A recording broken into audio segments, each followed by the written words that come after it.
I never imagined my own son would cast me out like garbage, as if the years I spent raising him meant nothing at all. The arguments had become routine, low-grade storms that rolled in with barely a warning.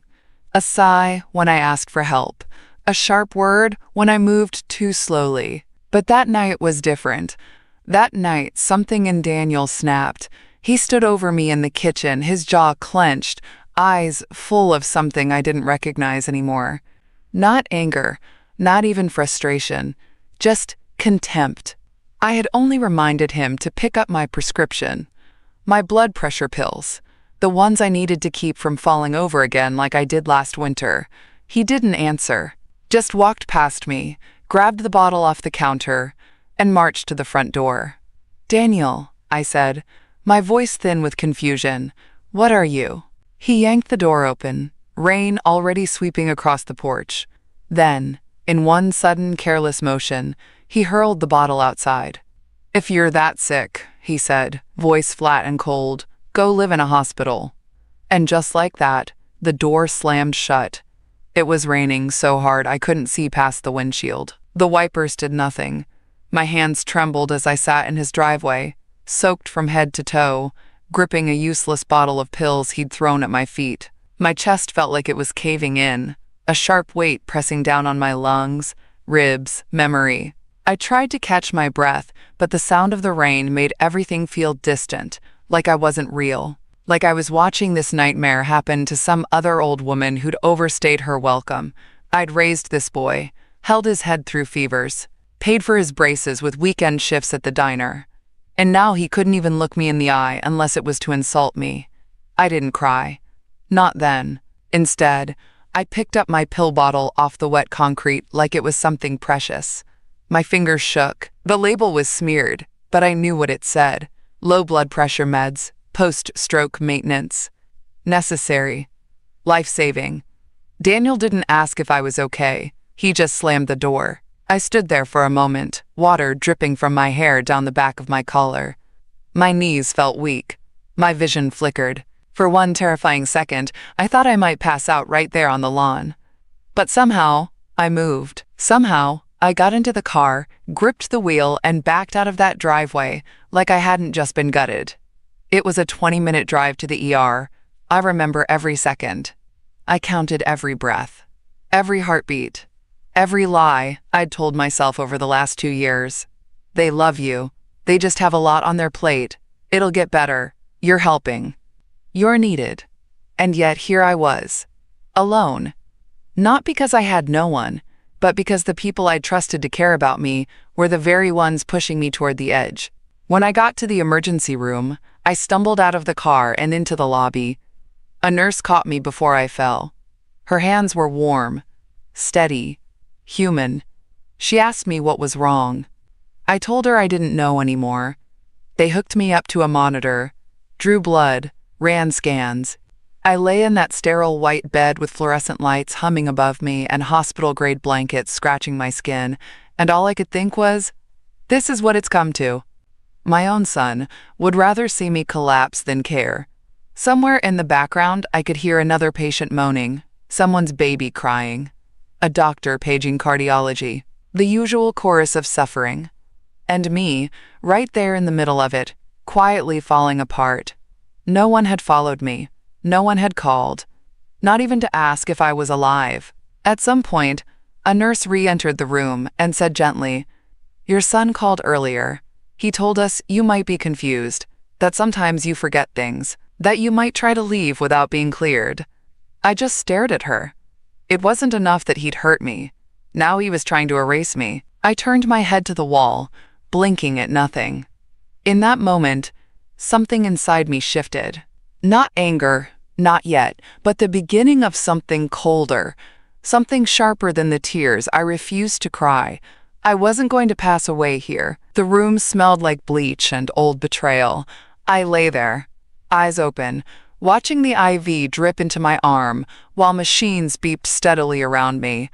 I wasn't dying, not yet, but I wasn't living either. Not when everything I thought was safe had turned on me in one humiliating instant. My head throbbed, not from sickness, but from trying to make sense of it. Daniel had told the hospital I might be mentally unstable.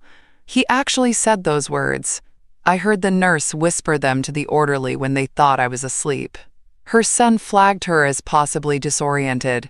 Be careful with discharge instructions. They even put a little symbol on my chart, some kind of quiet code for, watch her. She's not right in the head. I turned my face to the wall so no one would see my tears, not because I was ashamed to cry, but because I didn't want to give him that power. Not here. Not when he'd already taken my dignity and tried to wrap it in medical jargon. They'd stripped me down and given me a gown that barely tied in the back. Cold. Exposed. Every inch of me vulnerable. That's what betrayal felt like now. Not a wound, not a scream, just paper clothes and someone else speaking for you. They asked questions like I was a stranger to myself. Do you know what year it is? I answered. Do you? They didn't laugh. I wasn't confused. I wasn't unwell. I was heartbroken, and apparently that looked like mental decline when you were over 65 and not accompanied by a smiling relative to explain things away. As they ran their tests, CT scan, blood panels, heart monitors, I kept thinking about how I got here, how I moved into my son's house to help. Not to be helped. To help. To help. I remembered making school lunches at 6 a.m., the baby monitor buzzing beside my bed when my grandson had nightmares. I remembered the smell of burned eggs when the stove broke and I tried to fix breakfast anyway. I remembered holding my daughter-in-law's hand when she cried over losing her job. And now I was in a hospital bed, alone, branded as maybe not all there. Because Daniel needed an excuse. He needed me gone. But he couldn't just ask. That would look cruel. So instead, he built a version of me that no one would trust. Easier to say she's unstable than she's inconvenient. The nurse came back in, younger this time, clipboard in hand. She smiled, but her eyes were tired. Do you feel safe at home, Evelyn? The question stopped me cold. I wanted to say yes. I wanted to lie like I always had. Smile, nod, say I had a loving family who cared. But I couldn't. Not this time.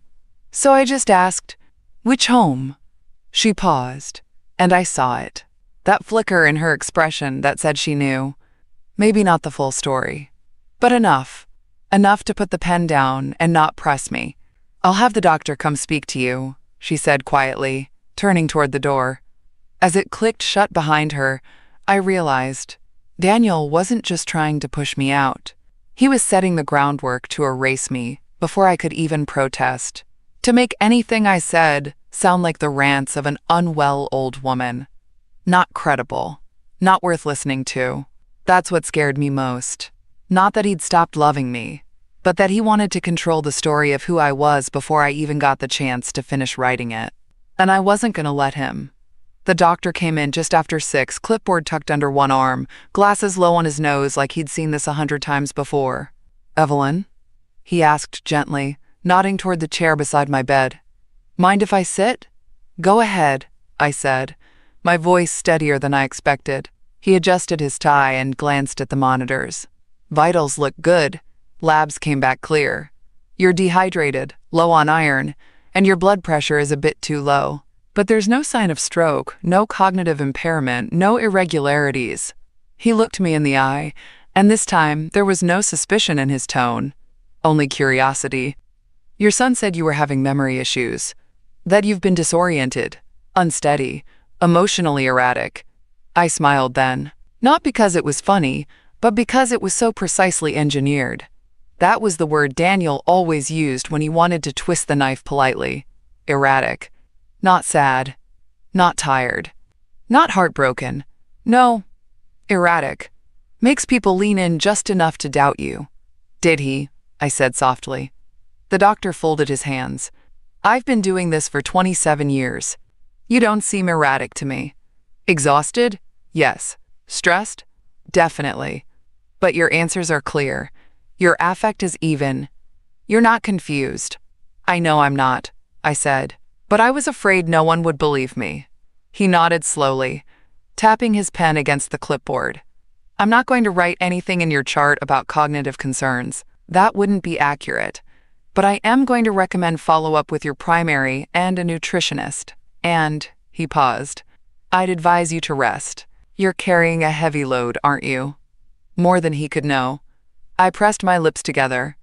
I moved in with my son to help with the grandkids after my stroke. I never expected to become the burden. His gaze was soft but sharp.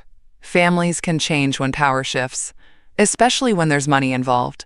Are you financially dependent on him? I hesitated. That was the moment I knew I wasn't just in a hospital bed. I was on the edge of something bigger, something ugly.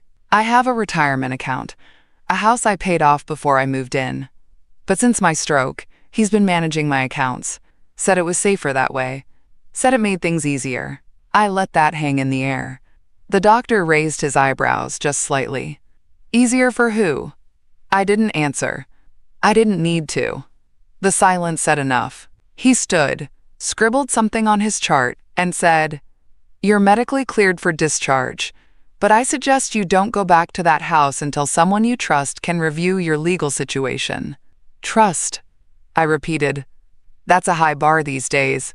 He stopped at the door. If no one's picking you up, we can call a social worker. I shook my head. No, I've got someone. I didn't. Not yet.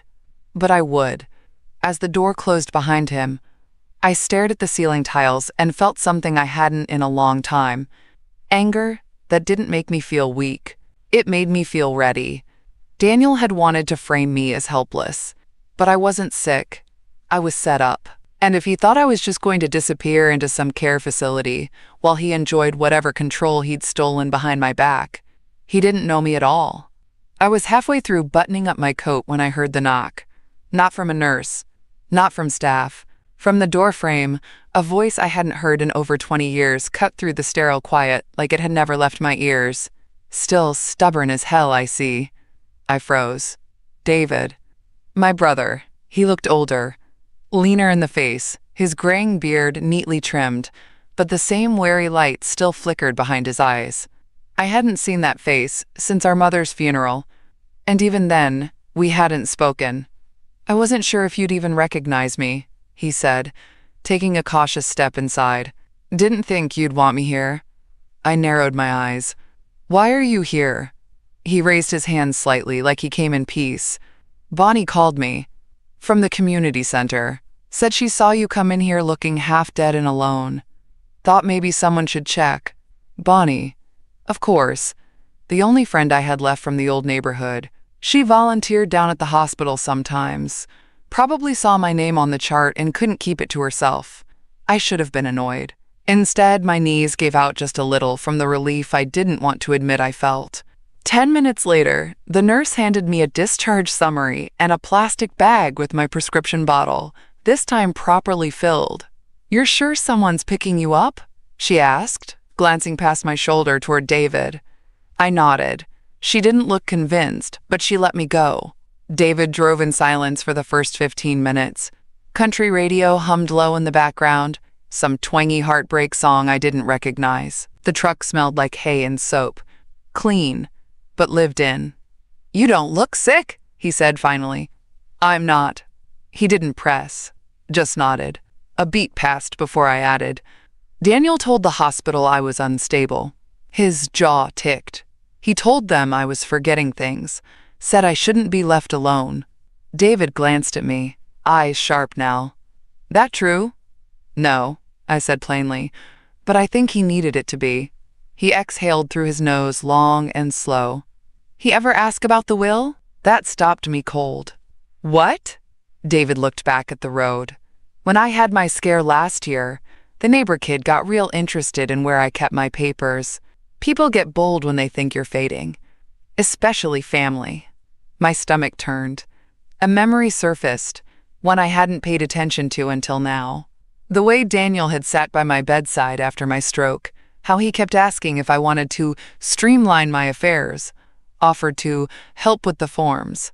I'd been groggy, weak, grateful even, and that day I signed something. I couldn't remember what. Now the back of my neck itched with the knowing. They took something from me, I said quietly. David gave a dry little laugh. Then let's get it back. David's farmhouse sat at the end of a gravel road lined with dying oak trees. One porch light flickered in the dark like it wasn't sure it wanted to stay lit. The place looked small, tired, and quiet, which was exactly what I needed. He helped me inside, didn't say much, just pointed to the guest room. The sheets smelled like cedar and dust. There was an old electric heater in the corner and a small desk pushed under the window. "You want tea, Yell?" he said, then shut the door. I stood in the center of the room for a long time, my bag still clutched in both hands. My heart was still galloping in my chest, like it hadn't caught up to the fact that I was safe. For now. After a while, I changed into one of David's old flannel shirts he'd left folded on the bed. It smelled like the attic from our childhood, wooden beams and mothballs and sun-warmed books. It made something in my throat close up. I sat at the desk and pulled out a notepad I'd grabbed from the kitchen. David had left it there, probably for feed orders or whatever chickens need. I didn't care. I needed to write. I needed to see it all laid out. Because something had been bothering me since the drive. Daniel didn't just lose his temper. He planned this, piece by piece, and I hadn't seen it. I wrote the words, "What changed after the stroke?" at the top of the page. Then I made a list. Daniel started handling my mail. To make things easier, he kept reminding me how lucky I was to live with them. I stopped getting my own bank statements. He said it was digitally streamlined now. I only had access to a joint account. My nameplate vanished from the mailbox. And then one night, I remembered it. Something I'd buried. I had been in bed, drowsy from medication. The room was spinning a little. Emma, Daniel's wife, had come in with a manila folder. "Just sign these real quick, Evelyn," she said, like it was nothing. "Power of attorney renewals and insurance updates. Routine. Daniel said you'd want it taken care of." She was smiling. So I signed. I couldn't remember how many pages. I couldn't even remember holding the pen for more than a minute. But now I could see it for what it was. Not help. Not love. Preparation. They weren't just waiting for me to get worse. They were making sure I didn't have the tools to fight back when I did. I circled the words, "Power of attorney." I underlined it twice. Then I flipped the page and started jotting down everything I remembered about the weeks that followed. Emma asking me strange questions about my will. Daniel making offhand comments like, "It's a lot to manage your affairs on top of the kids." He even joked once at dinner, "If Mom ever goes off the rails, at least I've got the keys to the kingdom." I'd laughed. God help me, I laughed. And now I was starting to realize how deep this ran. They weren't just cruel, they were organized, calculated, predatory. There was a knock. "You okay in there?" David asked, voice low. I opened the door and held up the notebook. "I think they forged something," I said. "I think they already took control of my estate." He looked at the pad, then back at me. "You still got your mind." "I know." "Then it's not over." I blinked, the weight of everything I'd just written heavy in my chest. "David, you think they really planned this the whole time?" He didn't answer right away, just said, "Some people love money more than they love blood." I learned that years ago. I looked down at the page again. Then I picked up the pen and kept writing. The next morning, the frost hadn't even melted off the grass when I sat back down at that desk and opened my notebook again. David was already out back feeding chickens. I could hear their fussy squawks through the window, and strangely, it grounded me. That racket meant something was still honest in the world. I stared at the words I wrote the night before, "Power of attorney," and under it, "Signed while sedated." Not reviewed. That moment kept flashing in my mind. The room spinning, Emma standing over me with that damned folder, smiling like she was bringing me soup instead of my own erasure.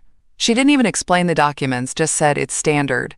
I was too tired to ask questions, too trusting, too drugged, and they knew that. I turned the page in my notebook and wrote one more word. Will?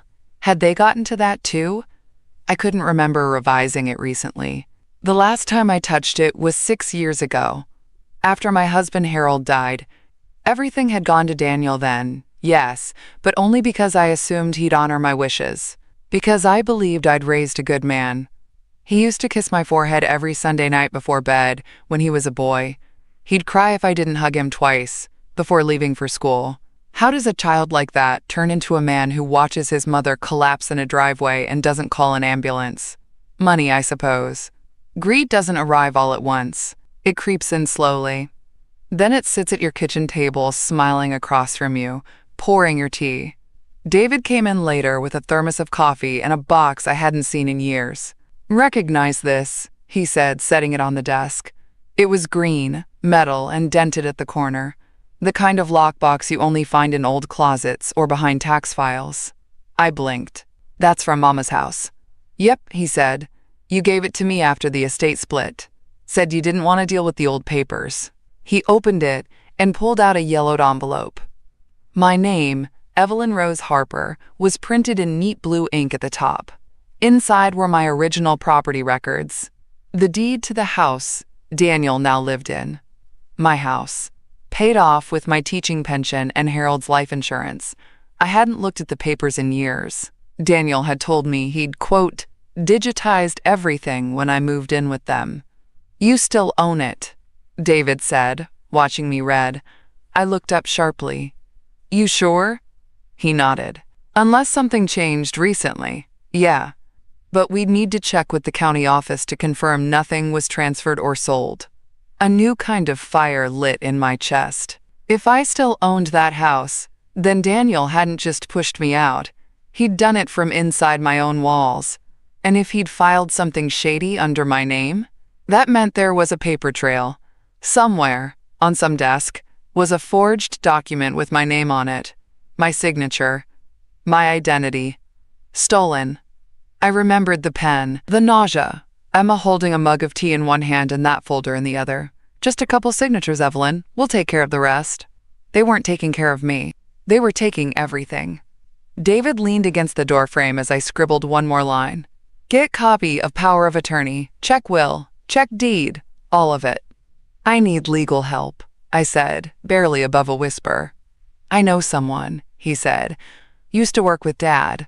Quiet, smart, not the type to back down." I met his eyes. "I want to see what they took," I said. "I want it all on paper." He nodded once. "Then, that's where we start." The legal aid office was tucked into a strip mall, between a shuttered dry cleaner and a vape shop. The carpet inside was threadbare, and the walls were a sickly beige, but the receptionist looked me in the eye when I walked in. That alone felt like a small miracle. David waited outside in the truck. He'd driven me, but said this part was mine to handle. "You want your life back," he'd told me. "Start with your name."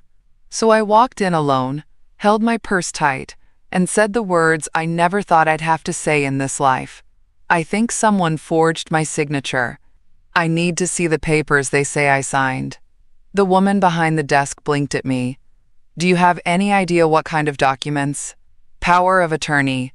Maybe my will. Possibly the deed to my home." Her eyebrows lifted, but she didn't ask stupid questions. She handed me a clipboard and gestured to a chair. That's when I met Shaina. She was young, mid-30s maybe, with a soft voice and firm eyes. She read everything I'd written on the intake sheet and didn't flinch. When she brought me into her office, I noticed a photograph on her desk. Her mother, maybe. Elderly. Smiling. Shaina didn't waste time. "We can request copies of your legal records from your son's attorney if he filed anything under your name. We'll need a formal document request, and I'll walk you through how to file a motion if anything looks fraudulent." I blinked. "That easy? That possible?" "They make you feel like once it's signed, you're powerless," I said. She nodded. "That's the goal. But if your signature was obtained under duress, or forged entirely, you're not out of options, not even close." She handed me a form to authorize the request. Then she paused. "Evelyn," she said, setting her pen down, "do you remember signing a power of attorney?" I remember a folder. I was in bed, on medication. Emma, my daughter-in-law, handed me a stack of papers, told me it was routine. "Did anyone explain what the documents were?" "No," she nodded once. "Then that's coercion." And if your son or daughter-in-law used that document to transfer assets, they committed fraud. It was the first time someone had said it out loud. Fraud. Not misunderstanding. Not family drama. Fraud. It should have made me shake, but it didn't. It made me still. Because now I wasn't a woman pushed out of her home. I was a plaintiff. I signed the request, my hand firm and steady. I printed my name with perfect clarity. I wanted the document to see it, to feel it. This is me, not the version they invented. As I handed it back to Shayna, she smiled gently. Give it a week. We'll find out who's really in charge of Evelyn Harper. Back in the truck, I told David everything. They're sending for the files. We'll know soon. He kept his eyes on the road, but I saw the smirk tugging at the corner of his mouth. You don't sound scared. I'm not, I said. Not anymore. He nodded. You were always the smart one. No, I said, watching the sun fall low over the hills. I was just too damn polite. And now I'm not. A week later, after I received all the needed documents, I visited my late husband's lawyer. A week later, I was ready for a way, as I stormed in the office of my son's lawyer. The office was colder than it needed to be. Sleek glass walls, chrome furniture, one of those expensive espresso machines humming in the background like it had something to prove. Everything about the place screamed, "We win here." David offered to come, but I told him no. This one, I had to do by myself. The receptionist, a young man with the personality of a locked door, told me to wait. I didn't sit. I stood near the window and stared down at the parking lot, reminding myself of what was at stake. Not just money, not just property, control, dignity, my name. A door clicked open behind me. Mrs. Harper? I turned. There he was, Mr. Claude Frisk, Daniel's lawyer. He was younger than I expected, late 40s maybe. Tan face, perfect teeth, expensive shoes.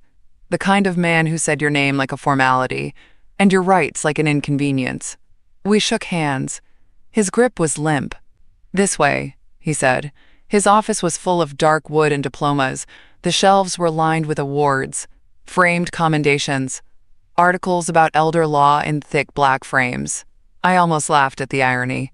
He gestured for me to sit. I did. He opened a thin manila folder and slid a few sheets of paper across the desk. As requested, power of attorney documentation, executed 6 months ago.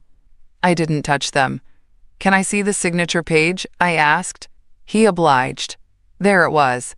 My name, written in shaky cursive. Too neat to be scribbled in confusion, too unfamiliar to be mine. Like someone mimicked my handwriting but missed the rhythm. That's not how I sign, I said. He leaned back in his chair, folding his hands over his stomach. I've seen a lot of signatures, he said, voice smooth. People's handwriting changes when they're medicated. Or tired. I looked at him.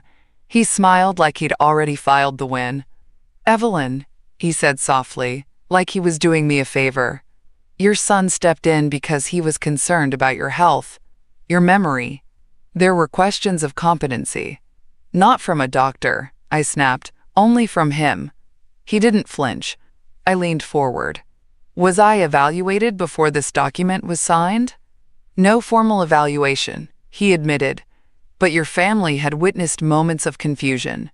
My family, I interrupted, has been orchestrating a con, and you're part of it. Now he blinked. Ma'am, I represent your son. I don't make his decisions for him. No, you just formalize the theft. I picked up the signature page and held it close. The more I looked, the more I knew. That wasn't me. That wasn't my loop in the R. That wasn't my slope in the verses and the rows in the middle. I hadn't used my middle name in 10 years. I never signed this, I said, calmly, clearly. His expression hardened, just slightly. Well, he said after a beat, you'll have to prove that. I stood. Don't worry, I said, I will. Back in the truck, David waited with a thermos of coffee and no questions. I handed him the photocopy of the forged signature. This is the one, I said. He squinted at it. That's not your hand. No, I said, but it's the nail in theirs. He raised an eyebrow. You ready to fight this all the way? I looked out the window as the sky turned the color of steel. I'm not just ready, I said. I'm furious, and I'm not alone anymore. I didn't call Daniel. I waited for him to call me. It took 3 days. I figured it would. After all, now that I was out of the hospital, he needed to maintain the illusion. Check on poor Mom, see if she was adjusting okay. Not out of guilt, not even control. Just optics. He'd built this lie so carefully. If I disappeared too fast, people might start asking questions. The phone rang at 6:42 p.m., just like always, after the kids were put to bed, after Emma had her wine. When his voice got that sickly sweet tone he thought sounded like concern, I let it ring twice, then answered. Hey, Mom, he said lightly, like we hadn't stood on his driveway with him throwing my medication like garbage. How are you feeling? You settled in okay with Uncle David? I let out a long, soft breath. Oh, Danny, I said, drawing out the syllables just enough to sound tired. I'm still a little foggy, to be honest. I keep wondering about those papers you and Emma had me sign a while back. Silence. Then, what papers? I almost smiled. You remember, I said, when I was in bed after the stroke? Emma brought in a folder. Said it was just insurance. Or maybe it was about my will? I can't quite remember. He laughed, a thin, nervous sound. Oh, Mom, it was nothing important, just keeping things organized, you know? You said you trusted us. I did, I said. Still do, sweetie. But I was thinking the other night, I might have made a mistake. You know, I get so forgetful. Would you mind telling me again what those papers were? There was a pause. Too long. Then his voice dropped half a pitch. Why are you asking? I let out a tiny chuckle. No reason. David just gets nervous about legal things. He's old-fashioned. Keeps telling me I should know what I signed. I mean, Daniel cleared his throat. It was just some basic estate stuff. Nothing's changed. Another lie. I wanted to ask him about the signature, about the forged middle name, about the handwriting that didn't belong to me. But not yet. Instead, I said, Danny, do you think I need someone managing my money now? Am I really that far gone? His voice softened, like he was petting a dog he planned to leave outside. No, Mom. Of course not. It's just easier, you know? Emma's good with numbers. You said you wanted help. I suppose I did, I said, with the weight of someone who's almost convinced herself of it. He sighed. I'll come visit soon, okay? The kids miss you. That was the cruelest line of all. He knew I'd raised those children, while Emma recovered from her postpartum depression, while Daniel worked 12-hour days at the farm. I changed more diapers than either of them combined. But now I was a relic, something useful until I wasn't. Bring them when you do, I said. I'll make cookies, like the old days. He sounded relieved, thought he'd pulled me back under. I'll check my schedule. Take your time. When I hung up, my hand was steady, my breath even. David peeked in from the hallway. He fall for it? I turned to face him, voice flat. He doesn't even know I've stood up yet. His name was Harold Peterson, but everyone in town called him Mr. Peterson like he was part of the furniture, sturdy, dry, and impossible to replace. He hadn't answered his phone, so I took a risk and showed up at his office, the same place he'd drafted Harold's will all those years ago. The lobby still had that smell, aged paper, lemon cleaner, and pipe tobacco he hadn't smoked in years. The receptionist looked surprised to see me. Mrs. Harper, she said with a warm nod. He's still here, but only part-time now. Can I tell him who's... He'll remember, I said quietly. Just tell him Evelyn. She disappeared down the hallway. A moment later, the door opened, and there he was. Older now, walking with a cane and a slight limp. But his eyes? Sharp as they'd ever been. He stared at me for a moment, and then that stern face cracked just enough for a smile. Harper, he said, like I'd never left. About time. His office hadn't changed. Same desk, same leather chairs that made your back ache just right. He poured 2 glasses of water and sat across from me. I heard you'd moved in with your boy, he said after a beat. Heard things didn't go smooth. They went smooth, I said. Too smooth. That's the problem. He nodded, tapping his fingers on the armrest. He been at your money? Worse, I said. My name, my signature, my home. Then I told him everything. The stroke, the folder, the fake signature, the forged power of attorney. The look on Daniel's lawyer's face when I said I remembered none of it. Mr. Peterson didn't interrupt. He didn't scribble notes, just sat, his face growing harder with every word. When I finally stopped, he leaned forward and said quietly, "You remember what Harold told me before he passed?" I blinked. "What?" He said, "If Evelyn ever needs help, real help, the kind where you've got to go to war, tell her to call you, and don't let her pay for it." He chuckled. Didn't think I'd take him literally. I couldn't breathe for a moment. My hands shook. "You'll help me?" He scoffed. "You're still you, Evelyn, sharp as a tack, which means this guardianship nonsense is dead in the water, if we hit it right." He reached behind him and pulled an old file. Thick, heavy, my name on the tab. Last will, 2017. You're listed as sole owner of your home. No secondary trustee, but if he's claiming power of attorney, and he's using it to control access to finances or assets, then we hit him with a revocation and an injunction. I blinked. That simple? Simple's not the same as easy, he said. But yes, we prove forgery, show lack of consent, get medical testimony that you're competent. Then we rip that guardianship to shreds and make sure he can't touch a dime. He flipped the file open. But first, we file notice. That lets him know you're not lost. You're coming. Outside, the wind bit harder than before, but it didn't chill me. Not this time. I held the revocation paperwork in my hands, pressed tight between my fingers like a torch. Back at the farmhouse, David took one look and nodded. "That's it?" "No," I said. "That's the beginning." I hadn't touched my old laptop in almost a year. The screen was dim, the keys sticky with time, and the charger was fraying at the tip. But once it powered on, I felt something click back into place, like muscle memory waking up from a long sleep. I wasn't looking at emails anymore. I was looking at ammunition.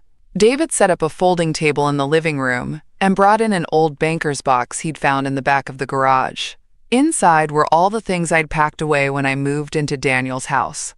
Bank statements, property tax records, pension summaries, even old birthday cards that had been stuffed with checks I'd never cashed.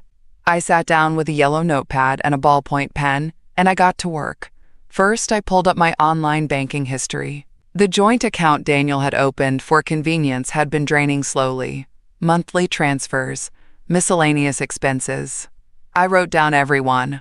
$750 consulting fee to unknown vendor, $3,200 HVAC repair at their house, my house, $1,100 private school donation under Emma's name.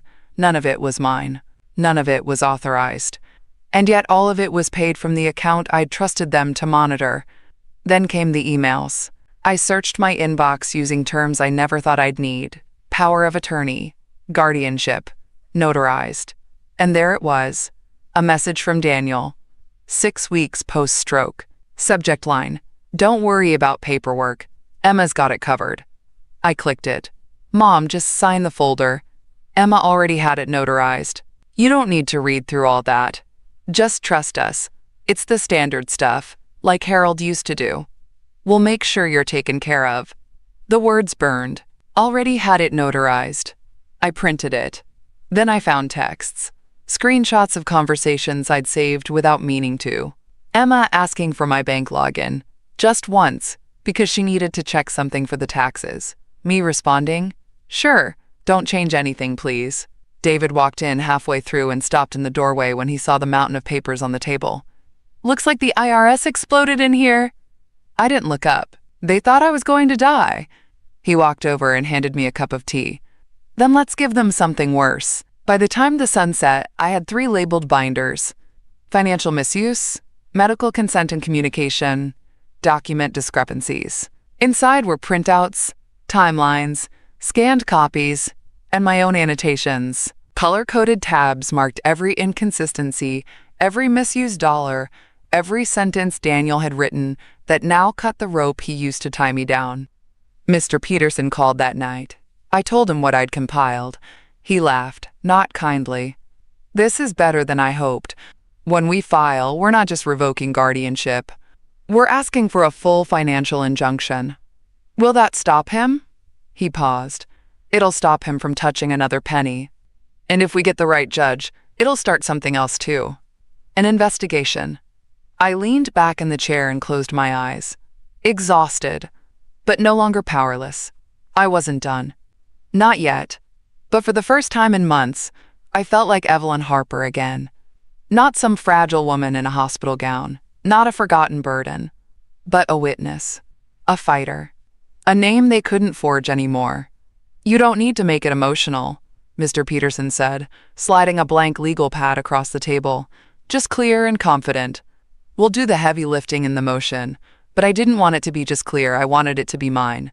I sat at his oak desk while the paralegal filed the paperwork with the court clerk.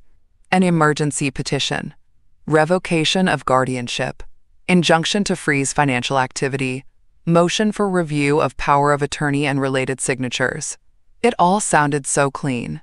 So formal. But it didn't feel clean. It felt like peeling skin off a wound and asking someone to look. Peterson poured me a cup of coffee. Strong, black, unforgiving. You've got until tomorrow morning, he said. We file the affidavit with your statement by 9 a.m. I nodded. Then I went home to write the hardest letter of my life. I started with the truth. Not the legal kind. The human kind. My name is Evelyn Rose Harper. I am 68 years old. I had a mild stroke 8 months ago. I moved in with my son to recover and to help with his children. What followed was not care. It was containment. I kept going. My power of attorney was changed under conditions I did not understand and could not consent to. I was medicated, confused, and alone.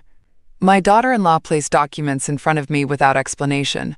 I was told to sign, just to get through the red tape. No one mentioned guardianship. No one explained the financial control I was handing over. I trusted them. They used that trust as currency.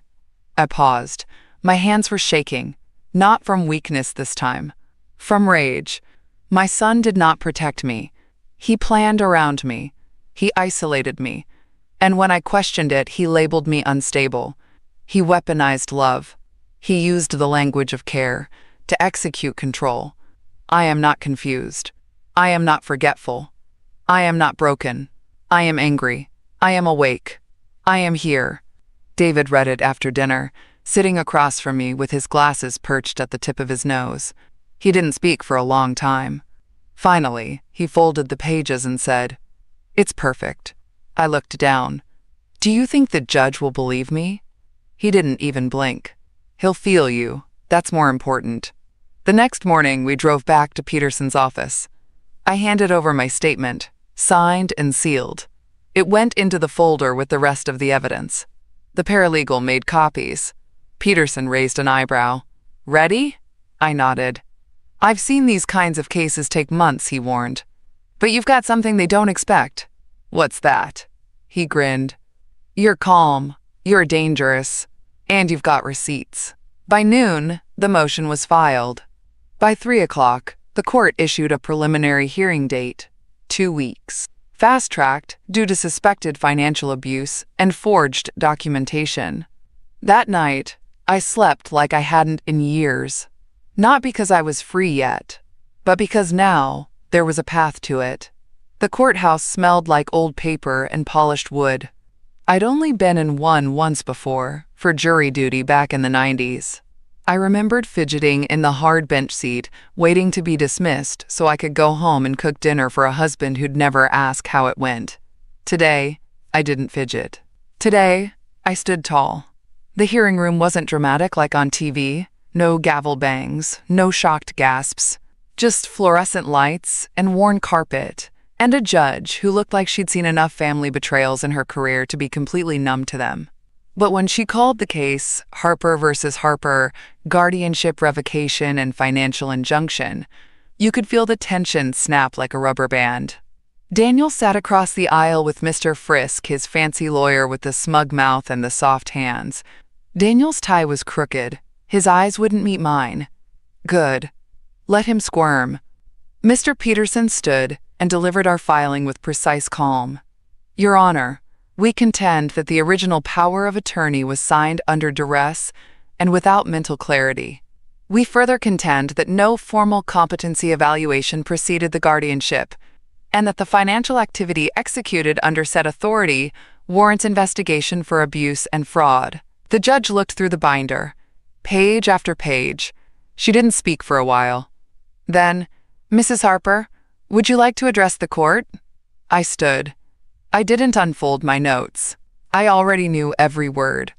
My name is Evelyn Rose Harper. I am not incompetent. I am not confused. I am a woman who trusted her son, and I am a woman who was betrayed. After my stroke, I moved in to help, because that's what mothers do. I signed what was handed to me because I believed I was being protected. I was not. I was managed, silenced. My signature was used to take control of my accounts, my property, and my decisions. Not to serve me, but to serve the comfort of those who claimed to love me. My son stood on a driveway and told me I was a burden. He watched me drive myself to the hospital alone and then called ahead to tell the nurses I might be unstable. He didn't check on me. He didn't ask if I was okay, but he made sure the documents were filed. This guardianship wasn't created to help me. It was created to remove me. But I am still here, and I am asking this court to give me back what was always mine. My name, my choices, my life. When I finished, the judge didn't speak right away. Then she looked at Daniel. You have anything to say? He stood, red-faced, tugging at his shirt collar. I was trying to help her, he said. She did forget things.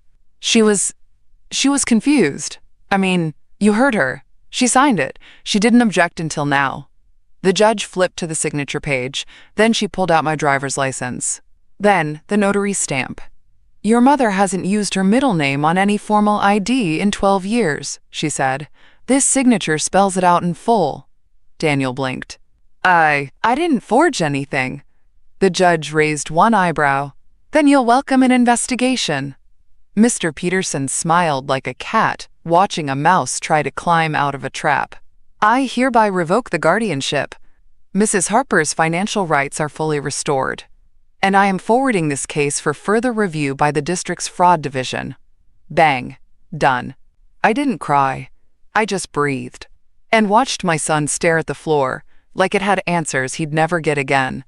Daniel caught up to me just before the courthouse exit. Mom, wait. I didn't stop walking, not right away. I wanted him to feel the same thing I'd felt that night on the driveway, like he might collapse and no one would catch him. But eventually I paused in the corridor, near the vending machines.